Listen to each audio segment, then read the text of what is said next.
Hello, fellow travelers, and welcome to another episode of the Versus Stars podcast third season. My loyal listeners, thank you for continued support.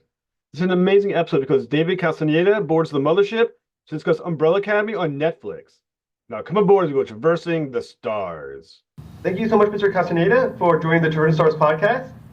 My first question, so you've been doing Umbrella Academy for 4 years, playing Diego Hargraves. How have the character developed, in your opinion, and how you approached the character over the last 4 years? Well, each time it's been different. I haven't really had a very specific way of approaching it because by the time, the next season comes out and then we're about to go back to shooting, about almost 2 years have gone by. Mm. And so the approach is kind of fluid, but I would say like season 1, I think there was a notion of what a superhero was. It was so different back then. Now it's a little bit oversaturated with superheroes and stuff. But even back then, it was starting to get there. But there was always like this idea of what a superhero was. And thankfully, I hadn't read the comics. So what I was trying to grasp on in the beginning of season 1 was the grounding his character and grounding his relationship with his siblings and his father. That was sort of the thing that carried his approach to, my approach to him throughout the seasons, because I think that's the thing that it anchors the whole show, and this character is his dynamics with his family members. And the more grounded that is, the less weird the weirdness of it feels. It feels grounded in the world. And also just the comedic timing that Diego was able to sort of flourish in from season 1 to season 4 has been a delight. Now, we can just say that the relationship between the siblings is very complex, to put it mildly, and not always at the best. Do you think that's the fault of Reginald, or do you think the character flaws that they have would have caused issues among the family regardless? I think it's partially or mostly because of Reginald. There's this obvious argument between nature versus nurture, and I believe that, although nature is a big element to our upbringing, nurture is probably more crucial. And given the way that Reginald raised them, it sort of caused all of these missing pieces within themselves to allow apocalypse to keep happening over and over and over again until they eventually have to resolve that trauma. It's kind of resembling to our own self-sabotaging lives sometimes, that we just kind of keep repeating the same cycle over and over again.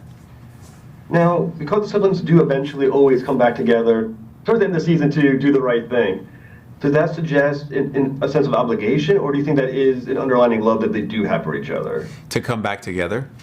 Right, towards the end of these major moments. Yeah, I think so. I think it's an underlying love towards one another, and sort of an unfaltering way of knowing that they have each other's backs, regardless of how much they might hate each other, that eventually they're going to come together and do the right thing, because even though they've been messed up throughout their childhood, they still have a sense of character, a good character, that tends to shine most when their backs are against the wall. Do you think that good character, as you mentioned, nature versus nurture, do you think that is nature in their case, or is that, once again, a nurture aspect? They do have that good aspect of their character to want to do the right thing.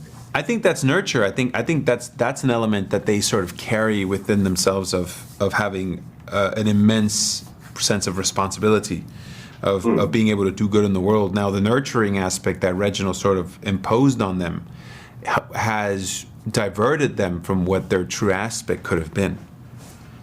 Now, as far as with Diego, as we know at the end of season 3, all the characters lose their powers. Mm-hmm. Diego was a believer in being a hero. That was a big part of him. How integral to his character is that part of him that is his powers, or the idea that he has these powers?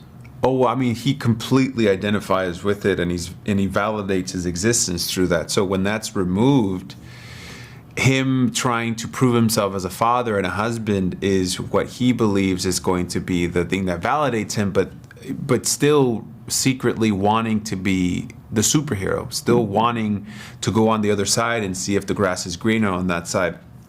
And so from that perspective, that's sort of the learning curve that he has to get to, is the fact that the identity aspect of it should not validate him. He should be able to approach everything as being enough, himself being enough. But that's sort of the journey that he has to go towards.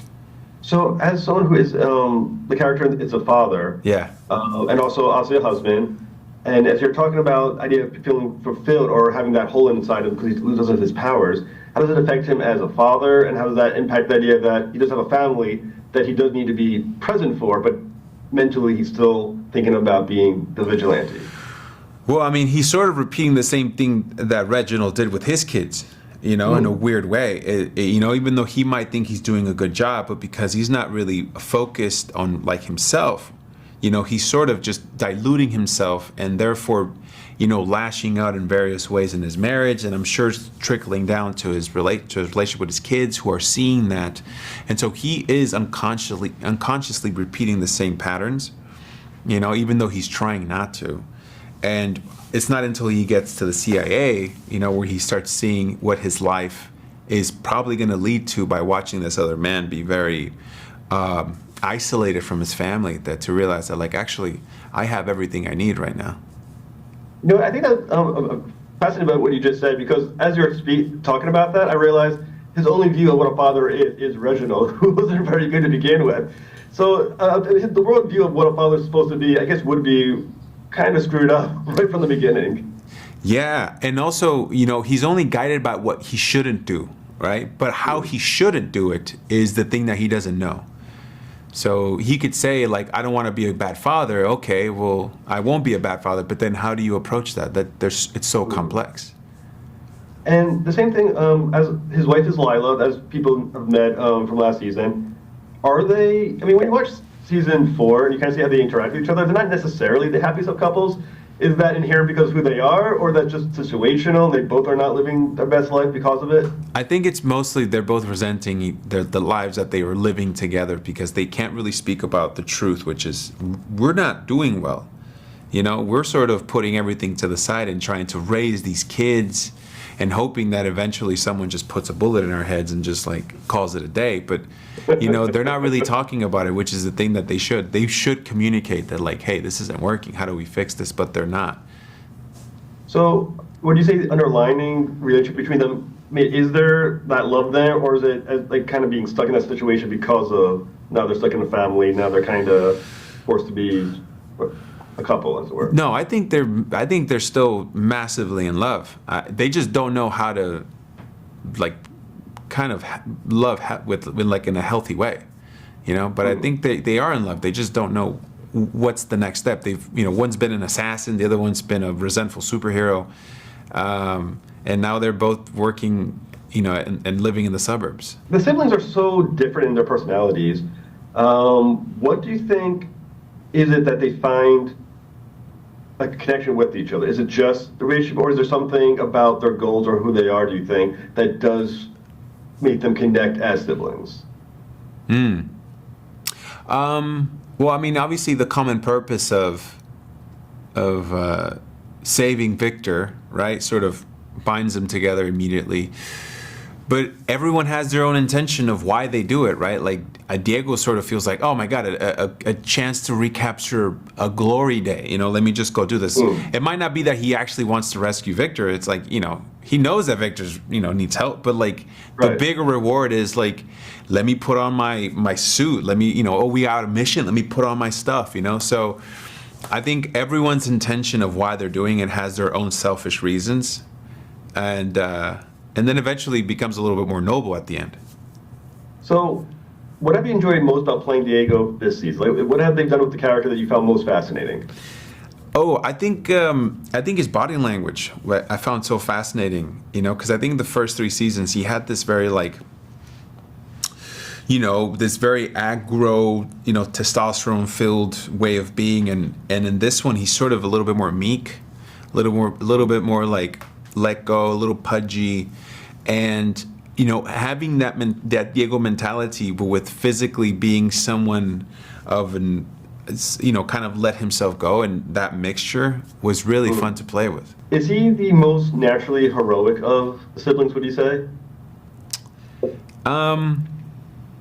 I don't know if he's the most naturally heroic. I think he definitely thinks he is. I think he believes that he is. But in terms of naturally heroic, I don't know if any of us is naturally heroic. It's maybe Victor. Because Victor sort of. I think for me, the heroic one is usually the one that lets everyone speak first and then eventually chimes in.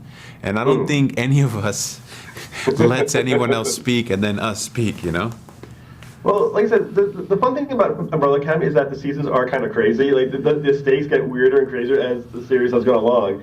So for the listeners, what can they look forward to in season 4? How crazy is it going to get for everybody? Well, it's gonna go by fast, and it's gonna still be weird and funny, and it's gonna be a spectacle. And I think it's gonna divide people in terms of how it ends. And what I am sure is that it's gonna be a journey and a wild ride. Is it definitively over at season 4, or is it an open door somewhere just in case that they want a season 5? No, I feel like it's over. Okay. It's over. Yet, if they would call, I would say yes. Yeah. Mr. Castañeda, it's been an absolute honor to speak with you, sir. I'm a huge fan of yours, and thank you so much for talking with me. Oh, thanks for having me, Jeff. I appreciate that, man. Thank you. Have a good night. You too. Bye-bye. Thank you for listening to another episode of the Versus Stars podcast. Please help me better with the algorithms by liking and subscribing. Be sure to turn for the next episode when Christopher Cantwell boards the mothership to discuss Plastic Man No More from DC Comics. To next voyage, travel on.